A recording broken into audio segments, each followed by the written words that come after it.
سلطان كدينا عيا تاغني ودغا ابهي بقدو سمييه نما لا سocda kaasoo wuxuu yiri inta gaar salabaan loo leeyahay harti kala tagi maayo waxaan hubaa maanta inta Suudaan Saciid maxaad garaasan loo leeyahay harti wax weyn baa labaad cimriga Allah u raad haween qaaliya waxaan joognaa kala jeexi magaalada Laascaanood waxaan ku soo dhaweynaa rag waaweyn oo qaali nagu ah oo hogaaminaya Suudaan Saciid maxaad garaase iyo isma badan oo la socda uqaal aqoonyahan siyaasiyiin ka soo amba baxay caasimada Garowe soo dhawaada Suldaan aad iyo aad baad u mahadsantihiin wada ku faraxsanahay isku soo dhawaada gurigeennii waa kiiniyada anagu xalay baan noo heynay idina xagga sasaa ka soo jarmaadeen soo dhawaada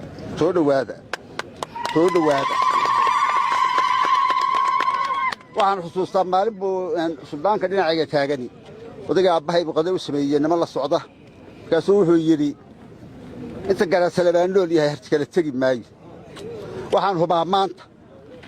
inta Suudaan Saciid maxaad garaasan loo leeyahay harti wax weyn baa labaad cimriga Allah u raad iyo ummadda Soomaaliyeed ba aad iyo aad baad u mahadsantihiin warax baynu yar taaganahay way iswaraysan doonaa waa gurigeena meeshu ku soo dhawaada Cabdisaaq hadalkii dhameeyay oo wuxuu yiri waa halka aad ku dhimateen waa gurigeennii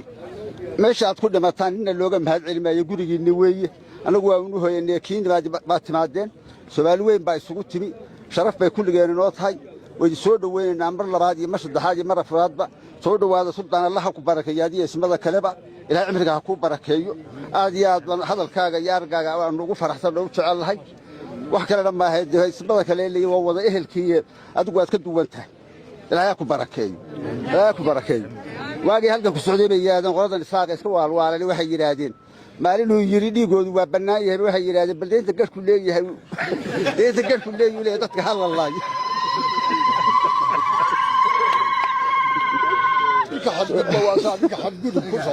هاي كلمة صحابة يا هيك وسود ويننا سود